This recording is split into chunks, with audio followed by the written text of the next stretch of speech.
Halloween is a very special night. It's the scariest night of the year. It's the night where spirits can run free. The night where evil can take over. It's the night of the demons. Let's talk about Night of the Demons. This is a great horror classic from 1988. It's from a very special type of breed of these types of movies, where it is incredibly cheesy. It is very self-aware, though, to the point of self-parody, but not to the point of self-reference. And it's tricky to do these types of movies because, I mean, there's some horror movies that are like, so good they're bad, or like intentionally bad, and trying to be funny and things like that. But it takes a very special kind of, discipline with these types of movies to be as cheesy as possible, to kind of know exactly what it is and be entertaining as hell. And this movie is. It's one of those, and of course it's so 80s it hurts, and I love it about this movie. So I'd kind of put it in the same category as movies like, the sleepaway camp movies, or Return of the Living Dead. So it's something like that, and I think it's quite an incredible movie. Of course, this takes place on Halloween, so it's definitely a very appropriate choice for Halloween viewing. And if you're sick of watching Halloween, or Trick or Treat over and over again, I mean, this deserves some rotation in your viewing schedule. It's a very simple plot of the movie. I mean, basically we have the bunch of kids, they're, the typical high school kids. They're, stupid, and they want to go out and party and have sex and drink and dance to 80s music and stuff like that. And they go to a secluded house by the cemetery that's, supposedly haunted, or at least has some very creepy things going on with it. And guess what? A bunch of demons start possessing them, and horror happens, of course, as they do in these types of movies.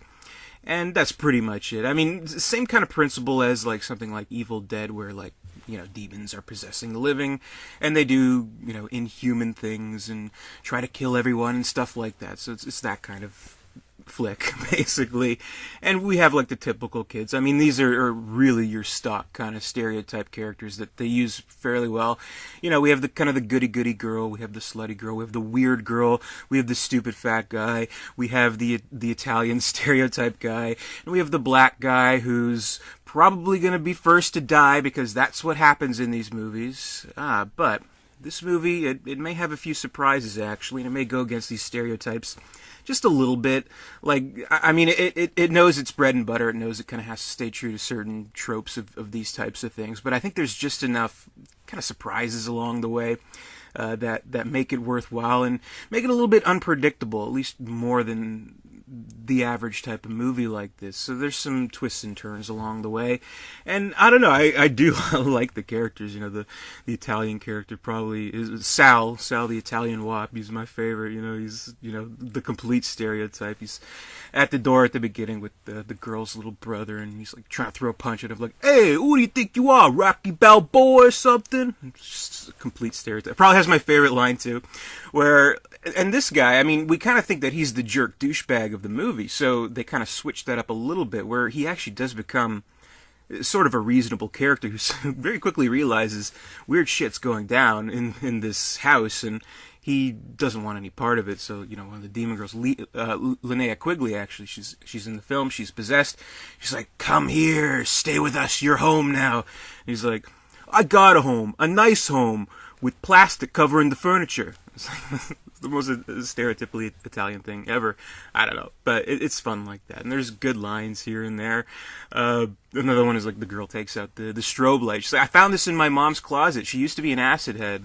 Things like that. I don't know. It's fun. And of course, a very memorable scene involving Linnea Quigley's boobs and lipstick. So I won't say any more than that in case you haven't seen it, but it's really something to view. It's quite unusual, and the effects are really good. I mean, this is a fairly low budget film, but good makeup effects, good gore effects and things like that. It's a gory movie. It kind of basks in the fun, bloody mess that these movies are, and the gratuitous nudity of these types of movies, and the silly characters and all that.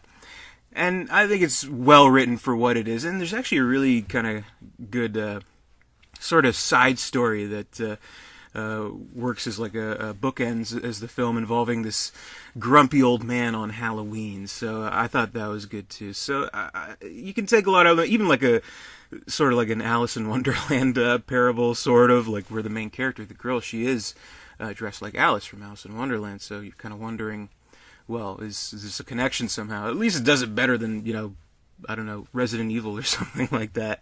But very enjoyable. I'm highly entertained by this movie. Again, it's in good company with something like Return of the Living Dead or Sleepaway Camp. It's an incredibly cheesy 80s film, great 80s music, silly 80s stereotypes, and a really, really fun movie. And I think this deserves some rotation on your Halloween viewing schedule. It's taking place on Halloween, a perfect Halloween movie. So that'll be my review of Night of the Demons. Thank you very much for watching. What do you think of the movie? Comment below, let me know. Comment, rate, subscribe, all that good stuff. Visit Dare237.com. And until next time, I'll see you later, and stay scared.